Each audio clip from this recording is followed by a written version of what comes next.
ಅಲ್ಲಿದ್ದು ಈ ಇವಾಗ ಟೀಚಿಂಗ್ ಸ್ಟಾಫ್ ಆಗಲಿ ಇನ್ನಿತರ ಯಾವುದೇ ಆಕ್ಟಿವಿಟೀಸ್ ಆಗಲಿ ಅಲ್ಲಿ ಯಾವ ರೀತಿಯೂ ನಾವು ಒಂದು ರೀತಿಯ ಯಾವ ಸಂದರ್ಭಗಳು ಕಾಣಿಸ್ಬೋದು. ಇಲ್ಲಿ ಈ ಕಾಲೇಜಿಗೆ ಸುಮಾರು ನಾವು ಬರೋಕೆ ಕಾರಣ ಅಂದ್ರೆ ನಾವು ಇಲ್ಲಿ ವಿದ್ಯಾರ್ಥಿ ಇದ್ದಾಗ ಅದನ್ನ ಮಾಡಿದಾಗ ನಮ್ಮ ಫ್ರೆಂಡ್ಸ್ ಯಾಕಂದ್ರೆ ಅವಾಗಿರುವಂತಹ ಒಂದು ಕಮ್ಯುನಿಕೇಶನ್ ಆಗಲಿ ಸರ್ಕಲ್ ಆಗಲಿ ಈ ಯೂನಿಟಿ ಆಗಲಿ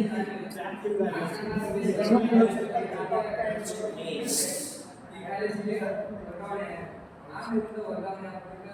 ಅದೇ ಒಂದು ಫಿಸಿಕ್ಸ್ ಆಗಲಿ ಕೆಮಿಸ್ಟ್ರಿ ಆಗಲಿ ಇದು ಯಾವುದೇ ಕಾಲೇಜ್ ಯಾವುದೇ ಸಬ್ಜೆಕ್ಟ್ ಯಾವುದೇ ಆಗಲಿ ಪ್ರತಿಯೊಂದು ಸಾಕು ಇತ್ತು. ಬಟ್ ಆಸ್ ಯೂಶುವಲ್ ಅವರು ಟೀಚರ್ಸ್ ನಾವು ಅವ್ರಿಗೆ ಫ್ರೆಂಡ್ಸ್ ಆ ರೀತಿ ಬೇರೆ. ಬಟ್ ಈ ಕೆಮಿಸ್ಟ್ರಿ ಡಿಪಾರ್ಟ್ಮೆಂಟ್ ಸರ್ ಆಲ್ರೆಡಿ ಅವರು ಟೀಚರ್ಸ್ ಅಂತ ರೀತಿ ಯಾರು ಬಿಹೇವ್ ಮಾಡಿಲ್ಲ. ಕೆಮಿಸ್ಟ್ರಿ ಡಿಪಾರ್ಟ್ಮೆಂಟ್ ಆಸ್ ಯೂಶುವಲ್ ಹೇಳ್ಬೇಕಂದ್ರೆ ನಮ್ಮ ಕ್ಲೋಸ್ ಫ್ರೆಂಡ್ಸ್ ಆ ರೀತಿ ನಾವು ಒಡನಾಟ ಆಗಲಿ ಯಾವುದೇ ರೀತಿ ಭಾವನೆಗಳಿಗೆ ವ್ಯಕ್ತಪಡಿಸೋದಾಗಲಿ ಒಂದು ಸಜೆಷನ್ಗಳಾಗಲಿ ಯಾಕೆ ಪ್ರತಿಯೊಂದಕ್ಕೂ ನಾವು ಸಜೆಷನ್ ಕೊಟ್ಟಾಗ ಇವತ್ತು ಈ ಕ್ಲಾಸ್ ರೂಮಿಗೆ ಬರುವಾಗ ಸ್ವಲ್ಪ ಇದು ಮಾಡಿದವಾಗ ಸುಳ್ಳು ಆಗ್ತದೆ.